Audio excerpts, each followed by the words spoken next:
मंडई उपवासासाठी आपण नेहमी साबुदाण्याची खीर बनवतो, पण प्रत्येक वेळेस तोच पदार्थ खाण्याची इच्छा होत नाही. आज आपण एकदम वेगळ्या पद्धतीने आणि हेल्दी अशी मखाना खीर कशी बनवायची ते पाहणार आहोत. मखाना हे खाण्यासाठी खूपच पौष्टिक असतं. मखाण्यामधून आपल्याला भरपूर कॅल्शियम आणि खूप सारे न्यूट्रिएंट्ससुद्धा भेटतात. ही खीर बनवायला फक्त 5 मिनटं लागतं आणि कसलीही पूर्वतयारी करण्याची गरज नाही. तर चला आपण रेसिपीला सुरुवात करूयात.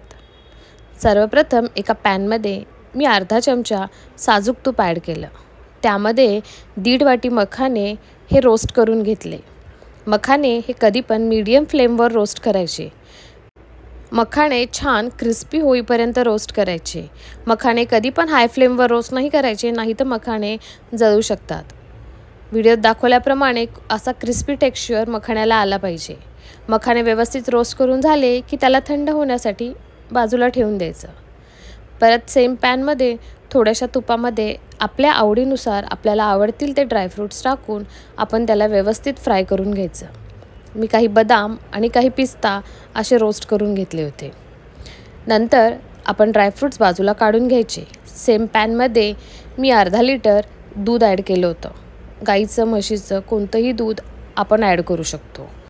दूध बॉईल होतं तोपर्यंत मी एका मिक्सी जारमध्ये 1 वाटी मखाने जे आपण ऑलरेडी रोस्ट करून घेतले होते आणि काही ड्रायफ्रूट्स जसे बदाम, काजू, पिस्ता आणि 2 इलायची ॲड केली. इलायची फ्लेवरसाठी आहे, तर आपण ती ॲड केली तर आपल्या बासुंदीला खूप छान असं टेस्ट येते. आणि ह्याला मिक्सरमधून एक बारीक पावडर करून घेतली. तोपर्यंत आपलं दूध बॉईल झालं होतं. त्याच्यामध्ये 3 ते 4 केसरच्या काड्या ॲड केल्या आणि 3 मोठे चमचे साखर ॲड केली. त्याला व्यवस्थित मिक्स करून परत त्याला एक चांगला बॉईल येऊ दिला. साखर दुधामध्ये पूर्णपणे विरघळून गेल्यानंतर आपण जी मिक्सी जारमध्ये पावडर करून घेतली होती ती हळूहळू आपल्या दुधामध्ये ॲड केली. पावडर ॲड करताना थोडी पावडर ॲड करायची आणि त्याला कंटिन्युअस मिक्स करत राहायचं.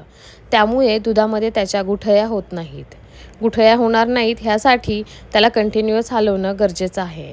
नंतर फ्राय केलेले सर्व ड्रायफ्रूट्स आणि चारोळी ॲड करून त्याला व्यवस्थित मिक्स करून घेतलं.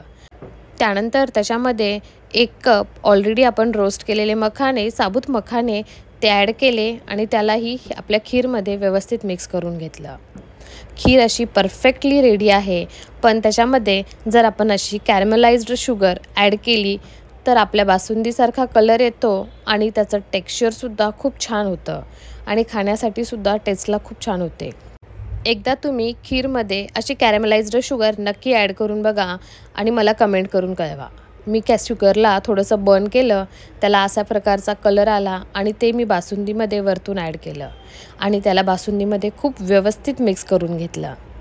तुम्ही व्हिडिओत बघू शकता बासुंदीचा कलर हा टोटली चेंज झाला आहे. तर झटपट बनून तयार होणारी आपली ही मखाना खीर तुम्ही ह्या उपवासाला नक्की ट्राय करा आणि मला कमेंट करून कळवा की तुम्हाला ही रेसिपी कशी वाटली. आणि माझ्या चॅनलवर नवीन असतील तर सबस्क्राईब करायला विसरू नका.